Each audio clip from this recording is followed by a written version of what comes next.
Imagine this. For nearly a quarter of a century, from 1792 all the way to 1815, Europe was just constantly at war. It was this relentless, continent-wide storm of conflict. But here's the thing. It wasn't one single war. It was a chaotic mess of shifting alliances, revolutionary ideas, and one man's massive ambition that left millions dead and completely redrew the map of the world. Okay, let's try to make sense of this, because it gets confusing really, really fast. But what if I told you that the key to understanding this entire 23-year period of chaos is this one simple number, 7? Just keep that number in your head because, trust me, it's going to unlock everything for us. You know, if you've ever tried to read about this era, you have definitely run into this problem. You see all these different names, the French Revolutionary Wars, the Napoleonic Wars, the Coalition Wars, and historians seem to use them all at once. It makes it almost impossible to get a clear picture of what was happening and when. So what is the difference? What's the deal here? All right, so here's the game plan for this explainer. We're going to cut right through that confusion. First, we'll look at why it has so many names. Then we'll unlock the one term that makes it all make sense. We'll walk through the 7 chapters of the war, see who is on which team and when, face the absolutely shocking human cost, and finally, see how this whole thing completely reshaped a continent. Okay, let's tackle the problem head on. The main reason this is all so confusing is that this 23-year conflict was not one single event. It was this evolving, changing series of wars. The reasons for fighting, the people in charge, the very nature of the conflict, it all changed over time. And because it was so complex, historians would have had a hard time just giving it one label. You'll hear it called the Great French War or the Wars of the Revolution in the Empire. The most common one, the French Revolutionary and Napoleonic Wars, even splits the whole thing in two. But there is one name on this list, one framework that really helps sort it all out. And that term is the Coalition Wars. Seriously, this is our Rosetta Stone. If you can get your head around this one idea, the whole 23-year timeline just snaps into focus. It's the master key that organizes all the other terms. So first, let's define the other pieces of the puzzle. The French Revolutionary Wars are exactly what they sound like. They're the first wave of conflicts that exploded right after the French Revolution. This was basically a fight for survival for the new French Republic, because all the kings and queens in Europe were terrified these new ideas about liberty and equality might spread to their own countries. And then you get the Napoleonic Wars. This is the second phase, and it kicks off after this brilliant young general, Napoleon Bonaparte, grabs power for himself in 1799.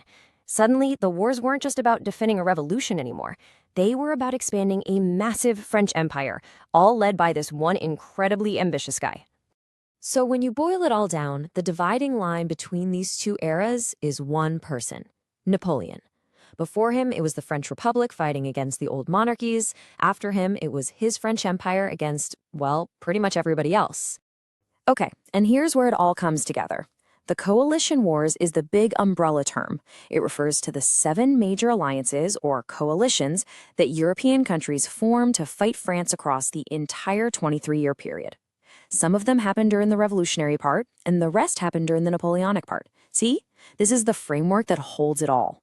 So how does this actually help us? Well, instead of looking at one long, blurry, confusing war, we can now see this whole era as a story told in 7 distinct chapters. And here they are. It's that simple. The first and second coalitions were all about fighting revolutionary France, but from the third all the way through to the 7th, that was all about stopping Napoleon. This timeline just cuts right through the chaos.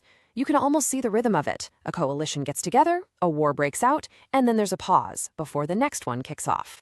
And you gotta remember, these weren't just random brawls. Each coalition was a huge, organized effort by the great powers. We're talking Great Britain, Austria, Prussia, Russia, to pool their resources and try to take France down. And for a long, long time, they kept losing. It really became this epic contest, right? You had Britain's seemingly endless supply of cash funding the alliances versus Napoleon's absolute genius on the battlefield. And for years, genius won. But who was actually in these coalitions? This is where it gets even more fascinating, because the lineup of who was fighting France was changing all the time.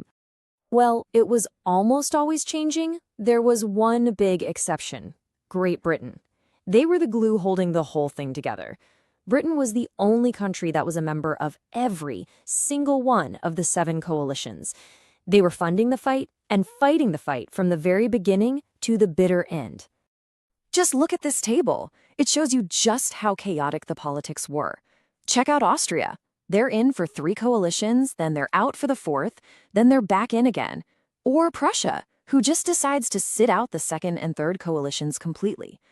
Countries got defeated, they were forced to switch sides, or they just sat on the sidelines to see who was winning before they jumped in. It was a total mess, a continent-wide diplomatic dance of chaos. But this diplomatic dance wasn't just about treaties and maps. Every time a country joined or left a coalition, it had real, bloody, horrific consequences on the battlefield. And behind all these dates and alliances, there's a much, much darker story. The human cost of these 23 years of warfare was, well, it's just staggering. 1 million. Let that sink in. That's the estimated number of French soldiers who were killed, wounded, or went missing just during the first part of this era, the Revolutionary Wars. And that's before Napoleon's largest and most famous campaigns even began. Nearly 400,000. And that's just the number of Austrian soldiers killed in action during the Napoleonic phase. Every single major nation in Europe has a similar, devastating story to tell. And this number is it's almost beyond belief. 2.4 million deaths. And listen, that is not for the entire 23-year conflict. That is the estimated death toll for just one part of it, the Peninsular War, which was fought in Spain and Portugal. The scale of the bloodshed is truly hard to wrap your head around. So after 7 coalitions and decades of fighting, what was the result? How did this unprecedented period of violence finally end? And what on earth did it leave behind? You know, there's this quote from a French government report written while the wars were still raging, and it just perfectly captures the mood of the time. Even the people living through it knew they were witnessing something uniquely painful and destructive in human history. In the end, it was the 6th and then the 7th coalitions that finally succeeded. Napoleon was defeated for good at Waterloo in 1815. The victors all gathered at what's called the Congress of Vienna to basically try and put Europe back together. They literally redrew the map, creating new borders, and tried to establish a new balance of power so that one country could never again dominate the continent like France had. Which leaves us with a final, massive question. The French Revolution unleashed these powerful ideas of liberty and nationalism, and these wars spread them all across Europe, shattering the old feudal world forever. But they did it at a truly terrible cost. So you have to wonder, was the new Europe that finally emerged from all that fire and blood worth the price?